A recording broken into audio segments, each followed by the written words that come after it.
Bertong Kunat! Daryong Dagol! Ano tong balitang pinagkakalat mo dito sa baluarte ko, ha? Anong balita? Huwag ka na magmaang-maangan pa! Ayun ba? Ha? Hindi ba totoo naman? Nasabi ang lunas sa COVID. Alam mo ba kung nasaan ang bulkang Mayaw? Nasa Naga talaga yun. At higit sa lahat, fake news talaga yung ads sa revolution. Ungas ka ba? Ano ba pinagsasabi mo? Saan mo pinagkukuha yan? Huh, syempre, nag-research ako, no? Sa Tuktuk University. Palibasa kasi at ugot ka na at laos, kaya hindi mo alam yun. Ano, ha? Lord naman! Magpaulan ka naman ng katalinuhan!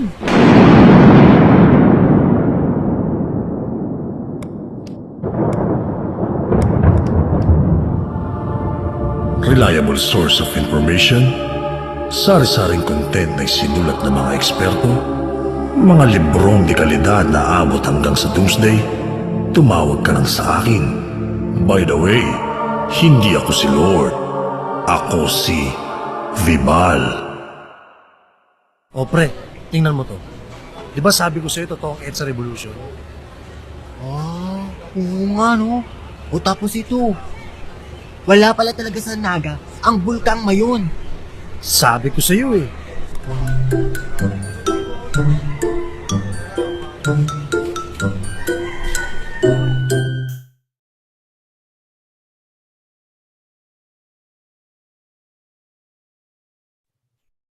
Good day, Kavibal, and welcome to our YouTube Live.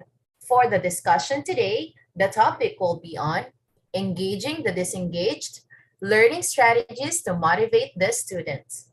Before we begin, please take note of the following reminders. Make sure you're registered to the webinar to have your e-certificate of participation. Visit certificate.thebalgroup.com or eturo.org to generate your proof of attendance. Share the video using hashtag LearnAs1PH as our official hashtag to our Vibal webinars. Experience learning, Kavibal. And now, to proceed with our webinar this afternoon, it is my pleasure to introduce to you our distinguished speaker today. Mr. Martin Kit Guzman is a product of Centro Escolar University, where he finished both his undergraduate and postgraduate degrees in psychology and guidance and counseling.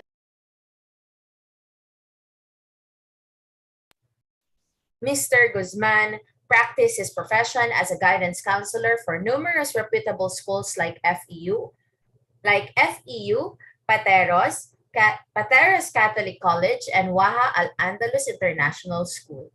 Currently, Mr. Guzman is based in Saudi Arabia as he is with Sharok Al-Mamlaka International School as an academic consultant, student counselor, and social sciences teacher.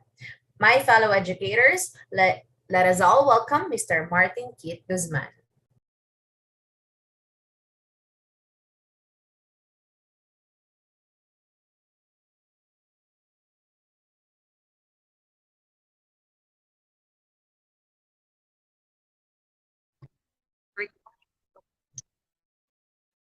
A research found out that there is about 20% of students who may be described as disengaged. My dear friends, that is 1 in 5 students. That means if you have 30 students in your class, 6 of them may not be interested or may find it hard to catch up with your class. Is that alarming? It should be. Our philosophy is supposed to be walang maiiwan. Together, our students must learn. Together, our students must achieve. And together, our students must thrive. Magandang araw Luzon, Visayas at Mindanao. Binabati ko rin ang lahat ng naaabot sa labas ng bansa ng Vibal Group sa pamamagitan ng kanilang palatuntunan. Salamat sa pag-antabay. Maraming salamat sa pananatili. Nawa ay masuklian ko ng karunungan at realisasyon ang inyong pakikinig at panonood ngayong araw. Now allow me to share my screen.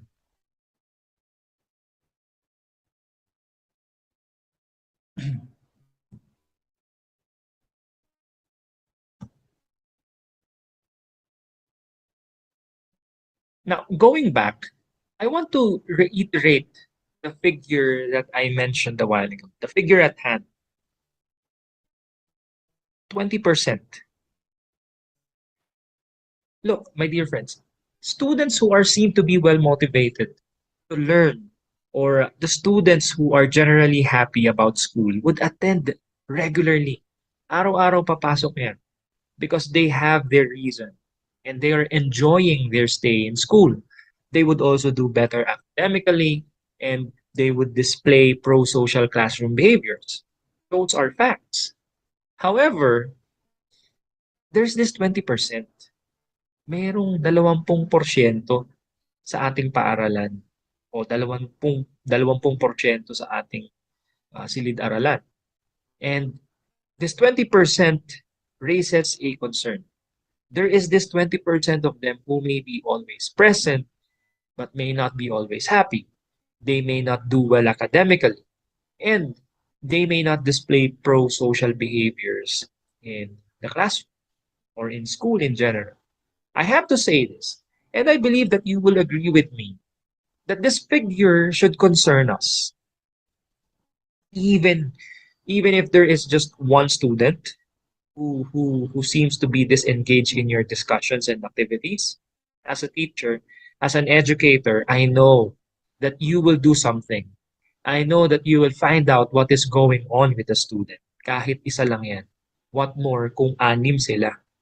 What more kung 20% sila? Again, the philosophy is walang maiiwan. Everybody is on this together.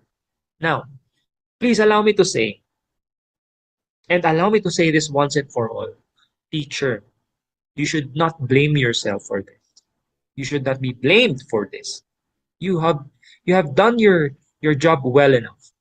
I want to stress on that. You have done your job well enough. Sa araw-araw na pumapasok ka upang magturo, sa araw-araw na pumapasok ka upang magsali ng kaalaman sa klase mo, wala namang duda na ginagawa mo kung ano ang nararapat. Ginagawa mo kung ano ang dapat na malaman at matutunan ng iyong mga mag-aaral. It is important that we are clear on that idea. For me, it's necessary. It's a need. It's a need that we start on that idea. Magsimula tayo doon. Hindi mo kailangan sisihin ang iyong sarili. Hindi ka dapat sisihin kung bakit nangyayari yun. Again, you are not to be blamed for the 20% disengaged students in your class. My dear teacher, you are not to be blamed. There are reasons. And reasons may be overt or observable and covert, unobservable. And these reasons contribute to the level of student engagement. And in this session, we have to look into that. And when everything is already clear, we may start to explore on how we can get disengaged engaged. We can start to explore on how we can motivate the unmotivated. But let's be honest. Magpakatotoo tayo, mag-aminan tayo dito. When we encounter as teachers unmotivated students, we can observe that they tend to just do the bare minimum required of them. Makapasa lang, di ba? Kung ano lang yung bare minimum, yun lang yung gagawin nila, yun lang ang ipapasa nila, yun lang ang i-accomplish nila because they know that they will pass if they do those things. And that, my dear friends, is still difficult for us. These learners are seen to be unwilling to participate in class discussions. They would frequently look bored. Some of them would distract others. And they would just give up easily on tasks. And the sad part there is they are just disrupting the class. That's the reality. So anong sasabihin natin? Kawawa naman yung mga gustong matutong ibang mag-aaral. Tama naman. especially if the student is causing disruption. Now, if we do not address this immediately, as the students get older, I'm afraid that they are more likely to do worse. They may skip classes often, they would engage in antisocial behaviors because even they couldn't find themselves or they couldn't find to understand themselves properly. And frankly, they are more at risk of stopping from attending school permanently. And we want to avoid those problems from happening. Some students who are disengaged or lacking this motivation to learn may hide learning difficulties or giftedness, fit in with their peers. Uh, they are more focused to be accepted by their classmates or by their peers rather than being engaged and motivated in lessons. Matatalino sila, magagaling, uhusay, but they are more concerned about being accepted in the group. Sure, as teachers, as professionals, we could just care less. We could always care less, especially if the student is passing. Kung pumapasa naman, di ba? Because the student is doing the bare minimum, yeah, we could care less. But it is the educator in us that shows care and compassion for these learners. It is the educator in us who talk to them. It is the educator in us who try to motivate them. And we try to make them realize that they have huge potential, not just as students, not just as learners, but also as people who could change this world for the better. That's the educator in us. At ginagawa natin ito dahil tunay at sincero nating nakikita ang mga yan sa mga bata. Nakikita natin ang kanilang potensyal. At nangihinayang tayo kapag hindi nila ito ipinapakita. Eh di lalo na kapag nakikita nating a student is on the verge of giving up. We will take the high road. We choose to take the high road most of the time. And we do what we can do to motivate the unmotivated, to engage the disengaged. Now, as we continue, allow me to explain that disengaged students are not necessarily unmotivated in all of the subjects. No. There are times that they may be disengaged in just one particular class or even across several subjects. May mga ilang-ilang subject. But not all the time they are disengaged in all of the lessons, in all of the subjects. No. In other subjects, they may be alert, they may be engaged, they may be active, they may be motivated. And that's particularly if topics really interest them.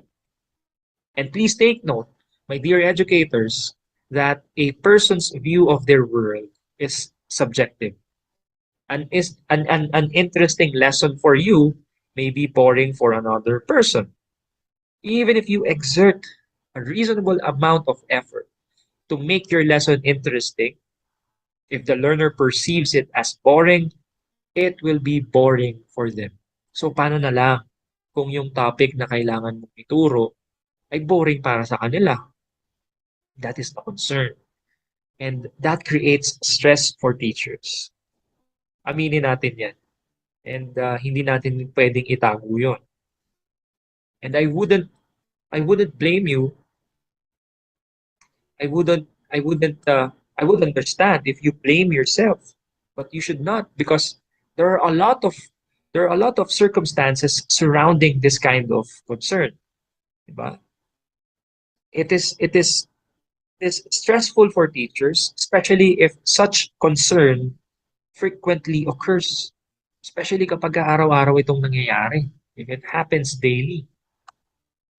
And one of the common ideas that we have when we encounter this kind of problem is our attribution of the concern to non-school related factors.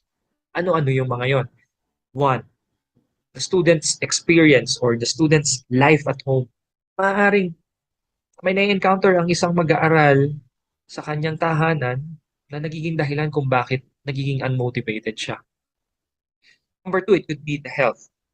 Maaaring ang kalusugan ng mag-aaral ang dahilan kung bakit siya hindi nakakapag-engage sa mga lesson.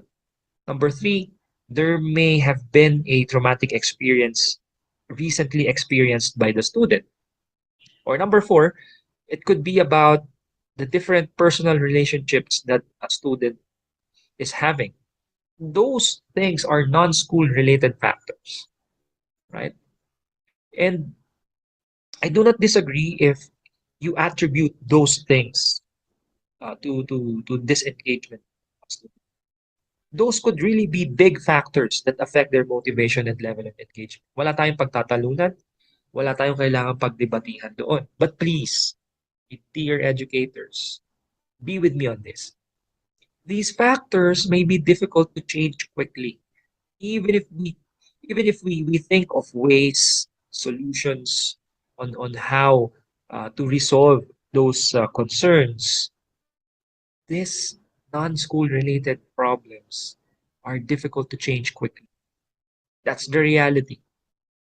We cannot control all of those things, well, all at the same time.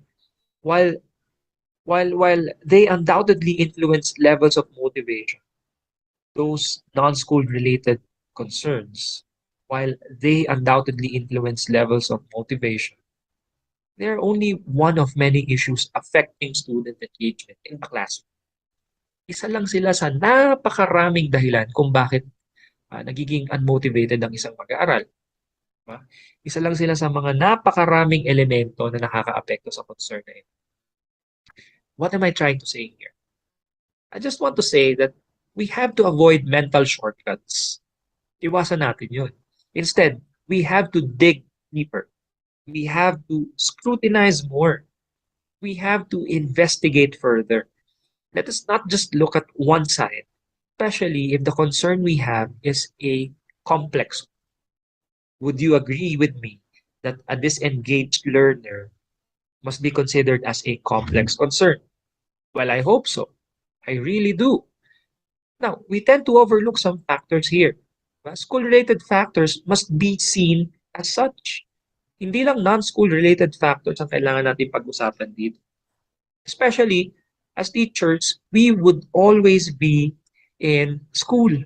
And mas madaling kontrolin, mas madaling i-contain, mas madaling makita ang school-related factors. So we have to look at both sides. Why?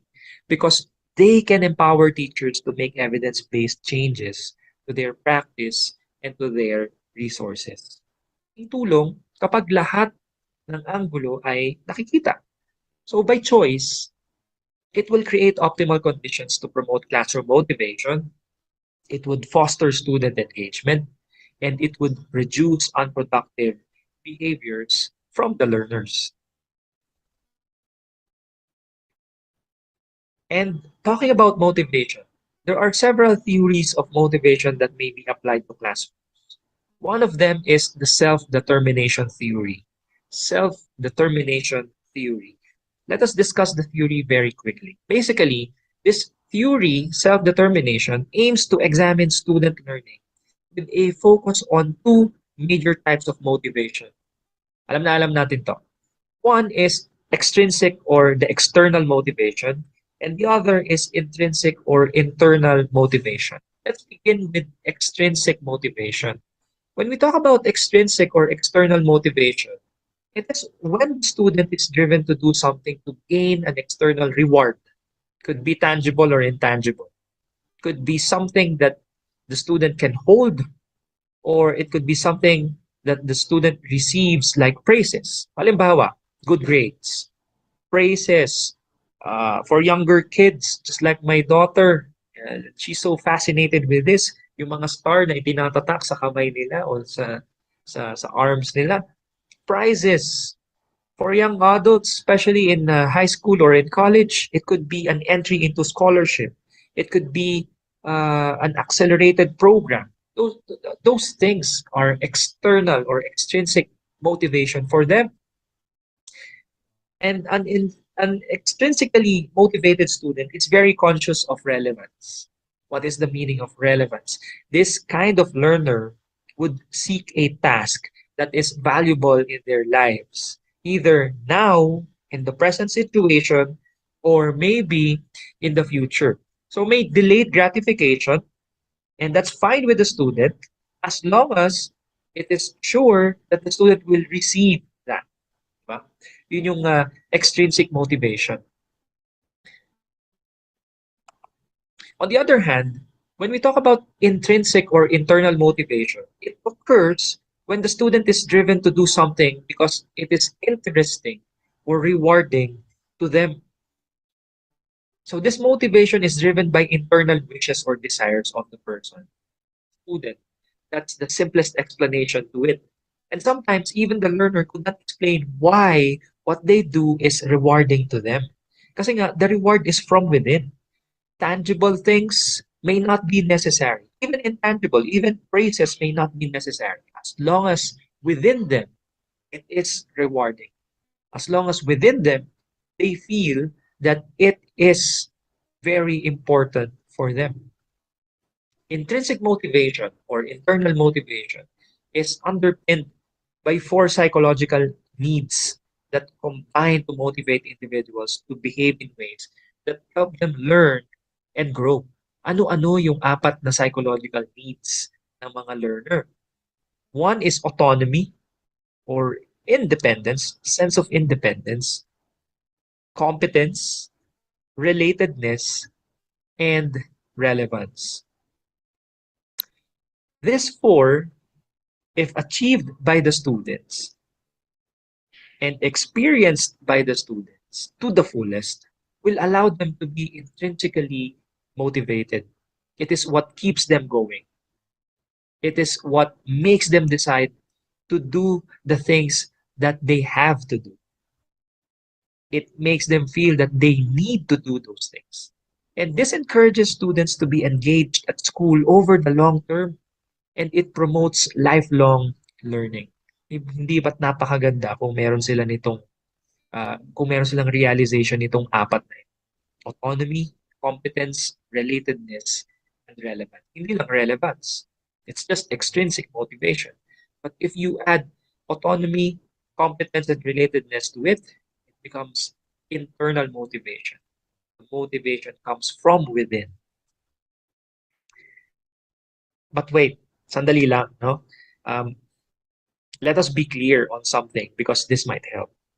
I'm not saying that extrinsic motivation is bad. No, it's not bad at all. Extrinsic motivation is not and should not at all be considered a bad thing. No, because extrinsic rewards for completing work, for learning facts, or for using for using this as a technique can encourage students. No? Those things can encourage students to complete less interesting tasks. But you have to take note, my dear friends, my dear educators, that extrinsic rewards are most effective when used only for short periods of time. Another is it is effective if it is used with routine, because these things may be detrimental in tasks involving creativity or higher order thinking, such as reasoning and problem solving. Hindi pwedeng reward lang ng reward. Kailangan may routine. Another is it can be effective when used to stop a problematic behavior quickly, mabilisan. No? That is an immediate response. And another is it can be effective when used to help provide simple rewards or consequences. Extrinsic motivators can engage students in the short term. So it's not bad at all. And this is to help them develop a sense of mastery in a subject. Over time, a sense of competence and autonomy in their subject may develop, and leading to more intrinsic motivation for that course. So it is clear that we may begin with extrinsic motivators, and when our students have the mastery, intrinsic motivators may follow. So walang problema sa extrinsic motivation. Now, palalimin natin ito. Let us seek to answer this question. why students might be disengaged or why students may lack motivation at school. Hint, it has something to do with the four psychological needs that combine to motivate individuals to behave in ways that help them learn and grow. Ano-ano nga ulit yon? Yung apat, autonomy, competence, relatedness, and relevance. These students who are disengaged or unmotivated may be having a poor sense of those, isahin natin, poor sense of autonomy. In this in this situation, students may lack ownership of content that is being taught to them. Hindi nila ma-grasp, hindi nila maunawaan ng maayos because they lack the ownership of content. And the types of learning activities may not also be suitable for their style if they have this poor sense of autonomy. Another is they may perceive it as an excessive or unreasonable workload. Again, that's because they lack the ownership of content. And like what I said, our perception of our world is subjective. Ang magaang na trabaho para sa iba ay hindi nangangahulugang magaang din sa iba. No? And another is the students who are unmotivated may be subject to major stressors and they can be caused by issues at school, issues at home, or within friendships or relationships. Student. Another is if they have poor sense of autonomy, the students may be anxious. They may be afraid to make mistakes. They may be suffering from perfectionism. And worse, it could be because of anxiety disorder that they are experiencing. So we must always scrutinize. We must always investigate further. And if the student is having a poor sense of autonomy, the student may experience sadness or depression. It may be because the student is feeling major discomfort, uh, exhausted, hungry, cold, hot, or unwell. Sabi nga, sabi nga sa isa sa mga filosofiya ng edukasyon, um, you have to take note of the hierarchy of needs before you focus on the Bloom's taxonomy. Yun ang sinasabi nun, di ba? Um, sabi ay you have to Maslow before you bloom. Yan ang sinasabi ng ilan sa mga naniniwala sa hierarchy of needs bago mag-focus sa taxonomy, sa Bloom's taxonomy. So, those things may be the reason why the students are unmotivated. And that's just under the poor sense of autonomy. These factors are under the lack of autonomy as a psychological need. Now, under the poor sense of competence, may mga iba-ibang dahilan din. Could be one, the student may have low expectations for their own behavior and their academic performance. Mababa expectation nila. Kaya nga siguro bare minimum lang yung tinatry nilang i-meet because they have low expectations of their performance. The sad thing is, when they also believe that their teachers or the school itself or their parents hold the same belief, doon sila mas naniniwala. Feeling nila nare-reinforce yung belief nila that they can only do this much. They couldn't excel anymore. Hindi natin gustong iparamdam yun sa kanila. Again, perception is subjective. But because they already created this low expectation for themselves, lahat ng nakikita nila sa paligid nila, maaaring nagiging katulad na rin ng pinaniniwala. Kahit hindi natin ipinapakita bilang mga guro na mababa ang expectation natin sa kanila. Kahit hindi ipinapakita ng kanilang mga magulang na mababa ang kanilang expectation sa mga batang ito, kung yun ang gusto nilang paniwalaan at kung nakapag-set na sila ng low expectation para sa kanila, nagiging pare-parehas na ang kanilang tingin. At we have to address it. Another thing, number 2, is the students do not recognize the role of effort.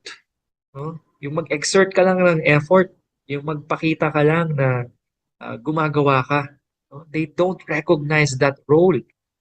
The perseverance, even in achieving results, they don't recognize it. They don't see it as important. And it roots back to their belief that they are not good enough. Dahil yun ang kanilang pinapaniwalaan, hindi na mahalaga ang perseverance, hindi na mahalaga ang effort, hindi na mahalaga ang pagsusumikap.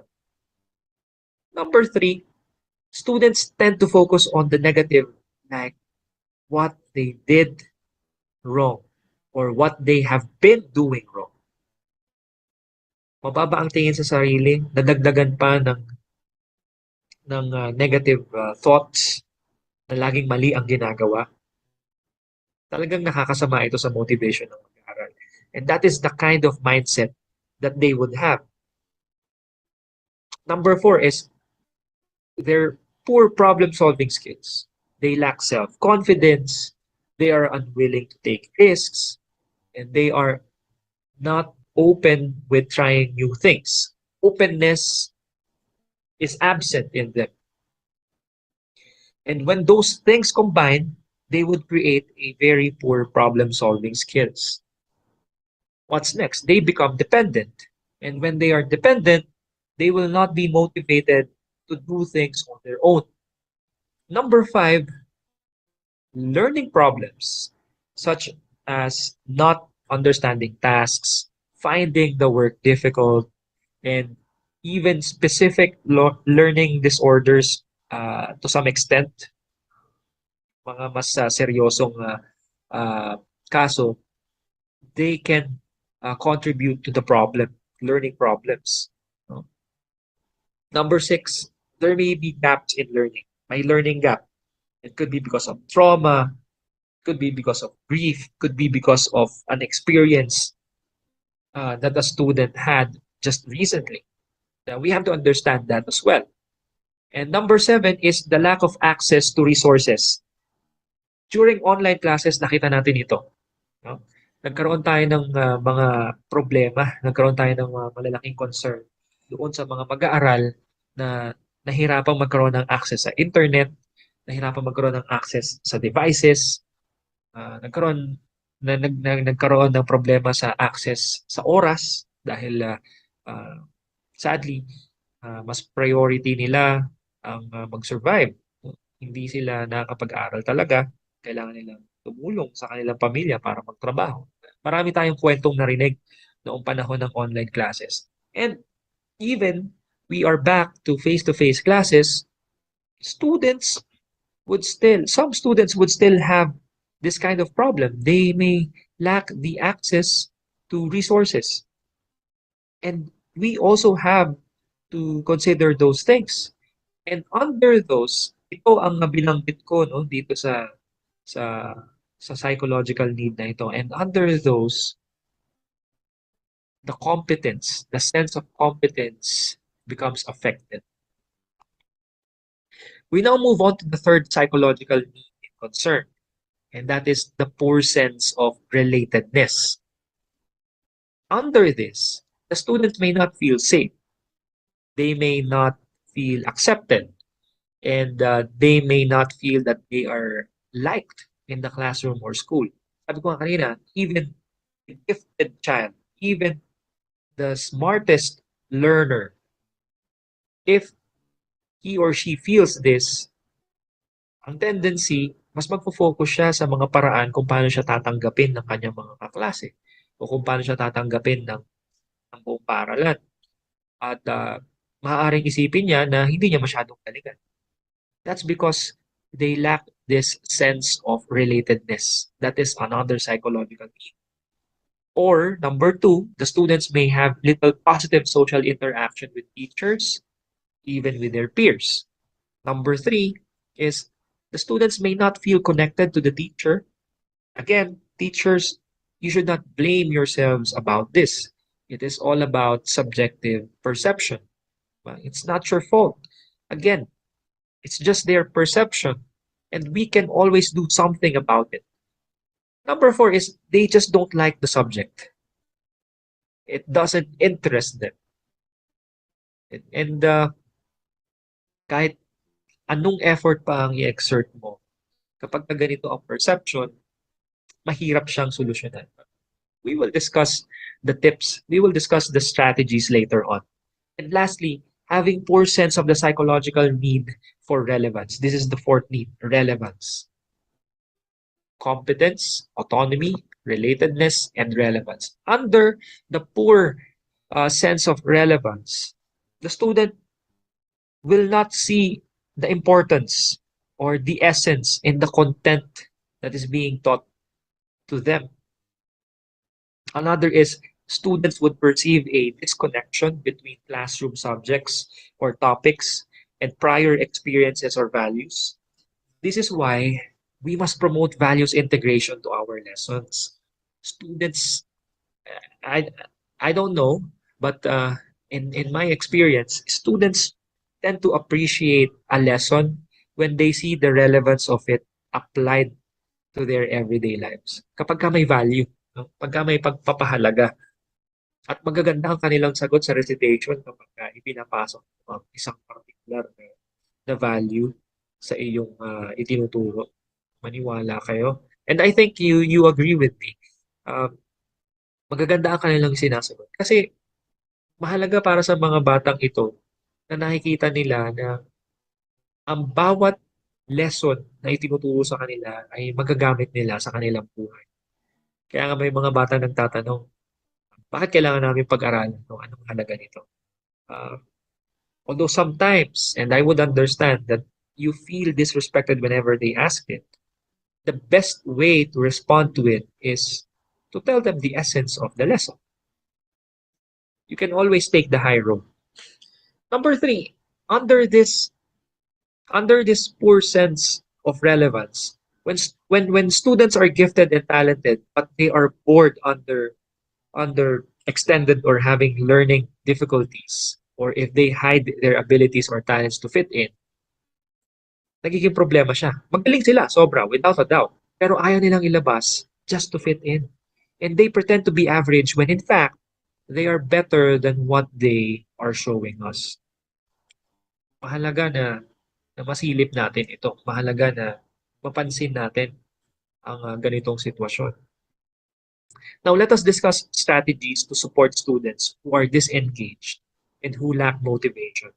Sabi nga sa theme ng World Teachers Day ngayong 2022, the transformation of education begins with you, my dear teachers. The things that I will discuss is a part of our choice to take the high road. This is to help our learners. This is to transform them.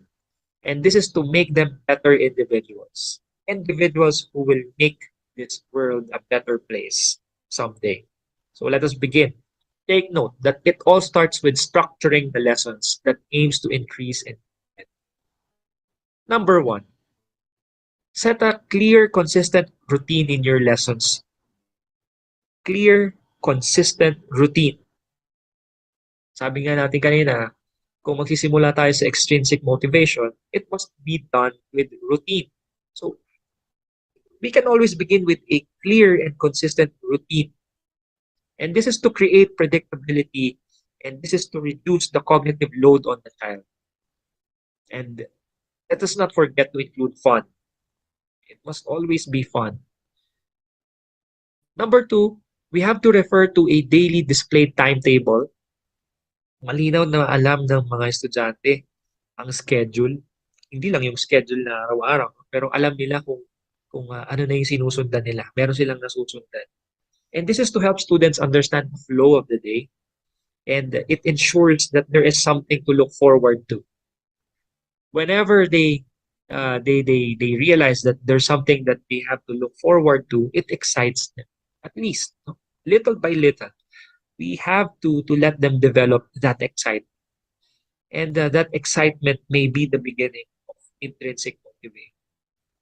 Number three, we can always ask the question, what are we learning today? Somehow, it is relevant to valuing. The question, what are we learning today, may be used And we have to be specific.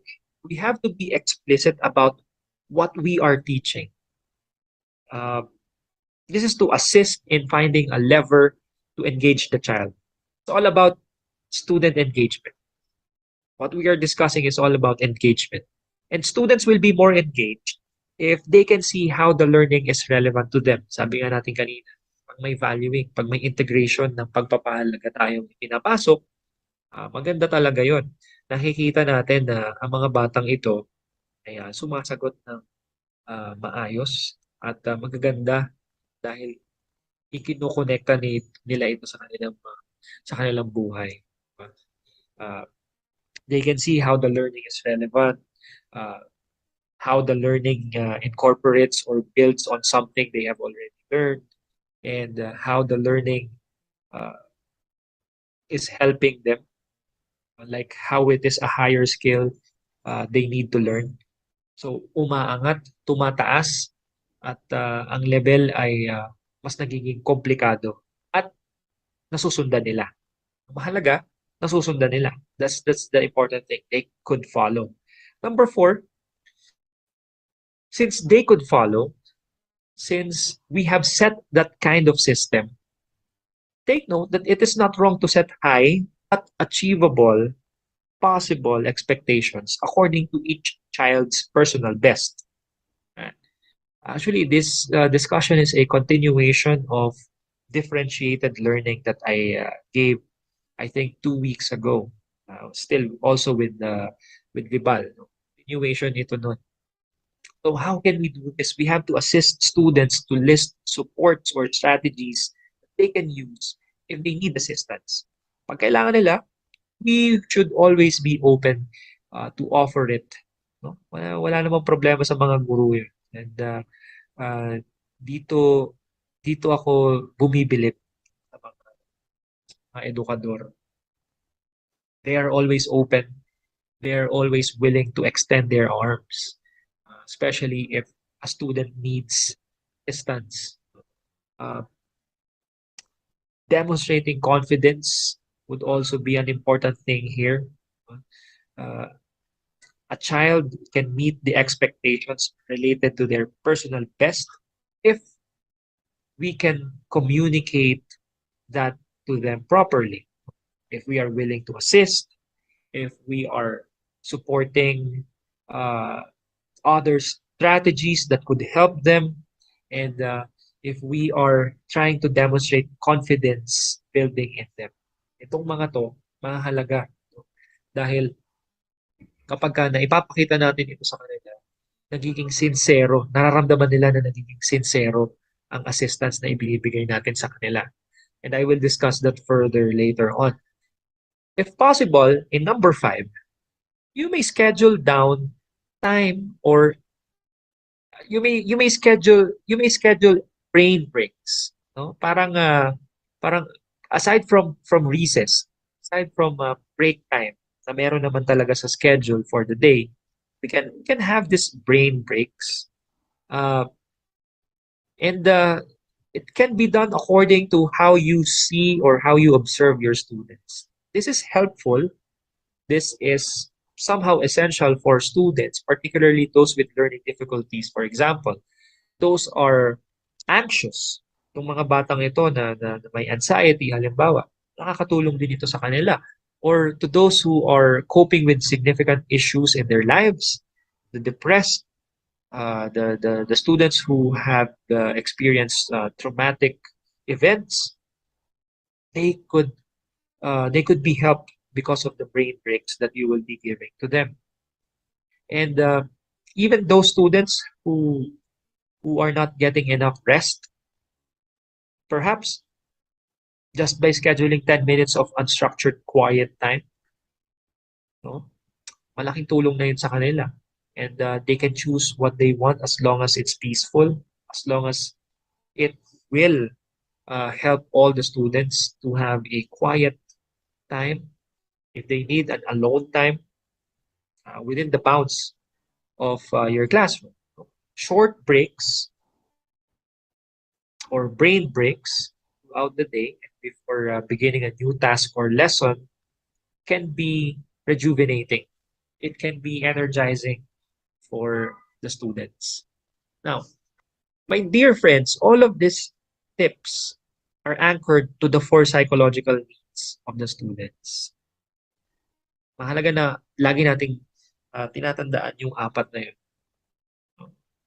Autonomy, competence, relatedness, and relevance. If those four psychological needs will be met, and they will not have any poor sense of those things, of those needs, then we are on the right track. Nasa tama tayong landas. And take note that everyone will experience periods when they do not feel motivated. That is inevitable at times. Even to us professionals, it happens. May mga araw na nahihirapan tayong bumangon. May mga araw na minsan gusto lang nating magpahinga. Inevitable. All right? And that's normal.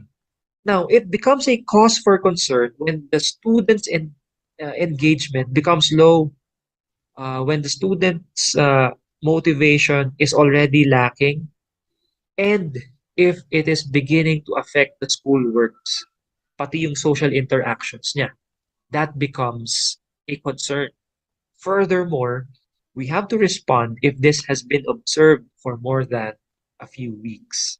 Sabi ko nga kanina, normal na may mga araw tayo na nahihirapan tayong kumilos. Sure, yeah. Pero kung sumusobra na sa mga araw, sumusobra na sa isang linggo, at nakakaapekto na ito sa trabaho ng bata, sa school works niya, sa relationships niya, social interactions, then that's the time that we have to respond. Kapag ganito ang nagaganap, professional help from a psychologist or a counselor or developmental pediatrician may be needed. And another is the referral for a learning difficulty assessment may be warranted by the school. These are the options that we should take. Pero kung kaya nating i-handle, kung sa tingin natin ay bilang guro ay magagawa pa natin ang mga paraan na pwede natin gawin, we can always choose to do the tips that I mentioned a while ago. But again, it is a concern, so it is important that we are observing this. May mga pattern kasing kailangan tayong makita. So, how can we help them make better decisions? How can we help them be motivated? My dear friends, you can explain how the choices people make can affect differently among people around them. Pwedeng makasama, pwedeng makabuti. And we teach them to always choose common good. A student should learn that making responsible decisions would mean respecting the common good. Students or learners must realize that their actions have influence on their quality of life. Pipiliin mo na lang ba na unmotivated ka palagi? Pipiliin mo na lang ba na huwag bumangon araw-araw? Yun na lang ba ang lagi mong pipiliin? Dahil sa bawat pinipiling gawin, o pinipiling sabihin, o pinipiling pag-aralan, itinuturo natin na ang bawat isa sa mga ito ay dapat nakabase sa kabutihan. Again, values integration. So is promotion of the four psychological needs possible with the setup that we have, especially for this academic year or in the coming academic years as well? The answer is a resounding yes. This is as long as we teach it in a safe way, S-A-F-E way. What do we mean by safe? It should be sequenced, should be active, should be focused, and it should be explicit. Let's talk about it one by one. Let us begin with the first. Ano yung sequenced? Ano yung S sa safe? Sequenced. May pagkakasunod-sunod. There's a level to that. May antas. This principle promotes connected and coordinated sets of activities to foster skills development. Again, may pagkakasunod ng bawat kilos at pagtuturo. Hindi ka basta-basta magtuturo ng values or ng life skill ng bara-bara lang. Pwedeng simulan mo sa mga kumustahan, especially to the anxious student, especially to those students who have experienced a traumatic event in their life. Maaaring magsimula ka sa kamustahan, uh, maaaring pakinggan mo ang mga kwento ng mga mag-aaral mo, and with their stories, you are catching essential details that may be used to the lessons that you want to teach. Sequence.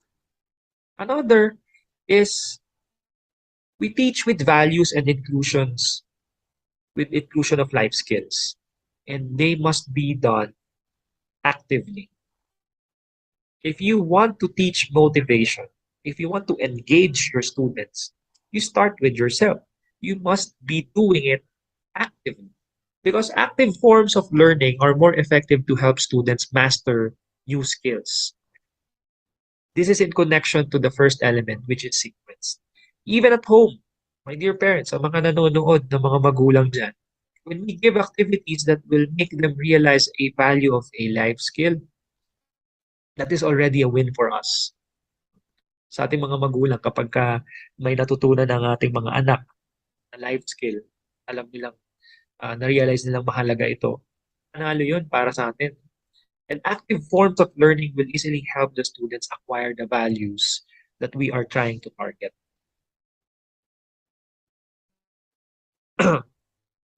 The next is for the lessons to be focused. That's the letter F in SAFE. Of course, there should be a goal for every learning event. Maaaring nawawala ang motivation or ang engagement ng isang mag-aaral kung hindi niya nakikita yung learning goal or yung learning objective the lesson. So teachers and parents, the objectives of the lesson should always be clear to the learners. There should be an emphasis on developing those skills that are mentioned in the objective. Talaga na nalilinawan ng mga mag-aaral tungkol dito sa mga bagay na ito. Next, and this is the last, lessons should be explicit.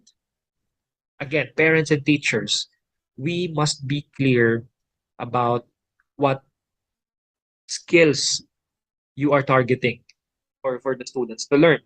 So balik tayo sa sequence. Sabi doon, dapat may pagkakasunod-sunod, dapat may sistema. Ganon din ang gustong sabihin ng pagiging explicit. With your parents, kung ano ang values o skills na itinuturo sa school ng isang buong linggo halimbawa, yun din ang kailangan natin pagtuunan ng pansin sa tahanan. Same thing goes to you, my dear teachers. Kung ano ang itinuturong magagandang asal, halimbawa, o values sa tahanan, sana na ipapakita rin natin yun sa paaralan. And I think, and I believe that that is the case for the teachers. For the parents, I also want to believe that that is the case at home. Ganun ang gustong ipaliwanag na explicit. Huwag tayong lulundag sa ibang values, lalo na kung hindi pa ito naituturo o kaya kung hindi pa ito nabibigyan ng active form sa paaralan o sa tahanan. Self-awareness pa lang ang tinuturo halimbawa ni nanay, especially for those who are depressed, for those who lack the motivation or the confidence, di dapat nandun pa rin tayo sa phase na yun.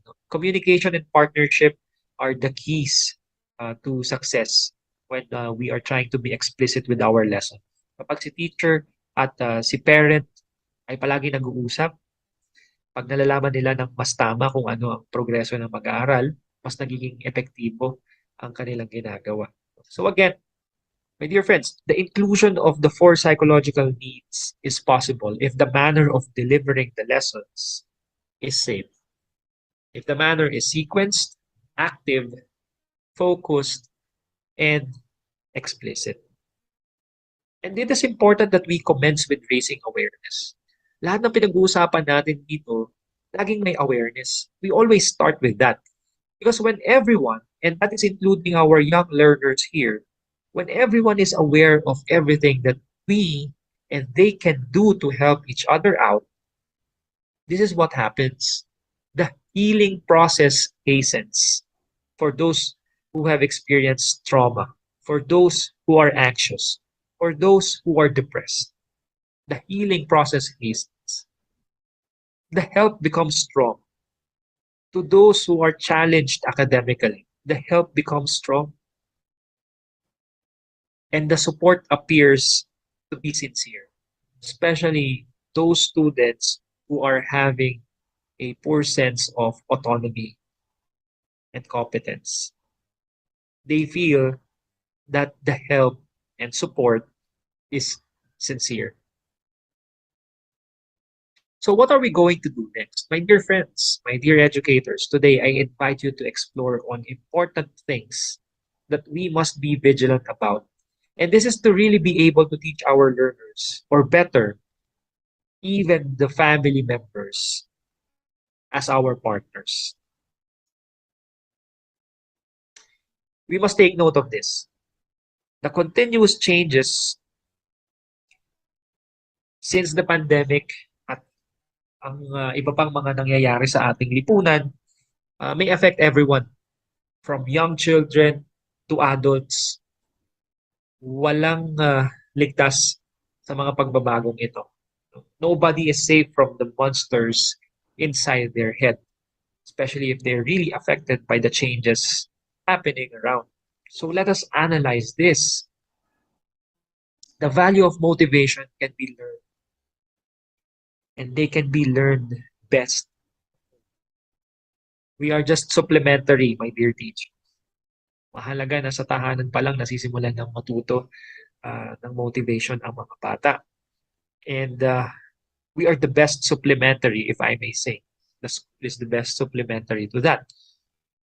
So my dear educators, I want to reiterate that hope springs, and it springs eternal. Paulit-ulit ko siyang sinasabi sa aking mga Bibal learning sessions. Because this is important for me. This is one of the important philosophies that I have. It's what we must hold on to. Hope. Because it springs eternal. It is okay to not be okay at times. Sabi nga natin, inevitable minsan na nawawalan tayo ng motivation.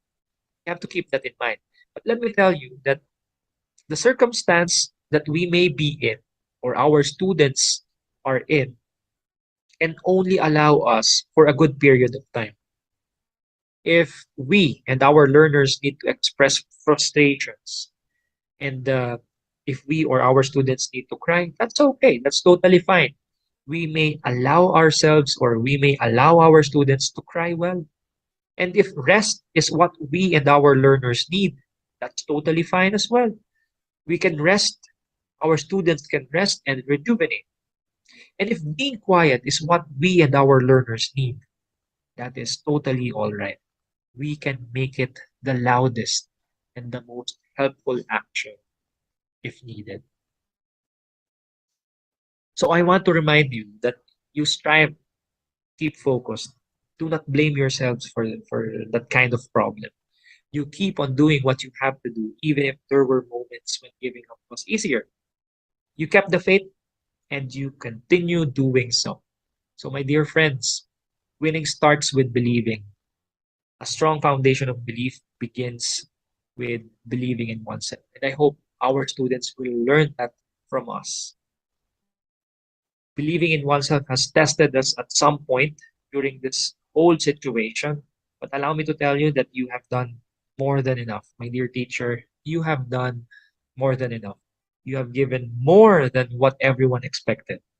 This only means that you deserve the highest form of recognition all the time.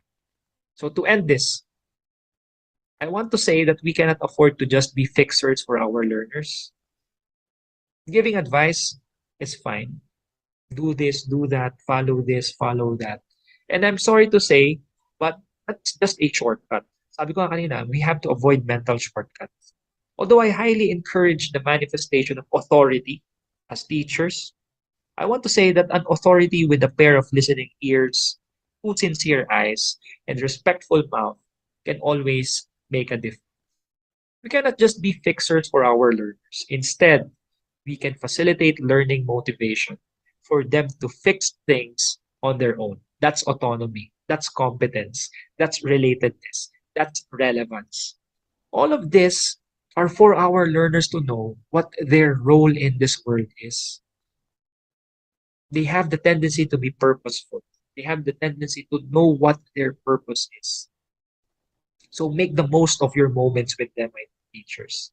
Even uh, to the 20%. Walang maiiwan. Walang 20% na maiiwan. So teach them the valuable lessons. Share with them the important stories. And we can only hope, because it springs, we can only hope that they will learn to be motivated, that they will be engaged.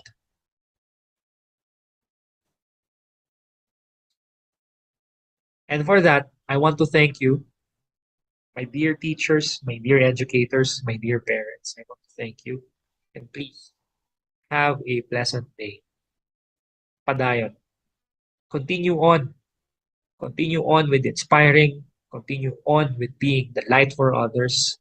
Recognize and feel. Ipagpatuloy ang mabubuti ninyo gawain. Maraming maraming salamat.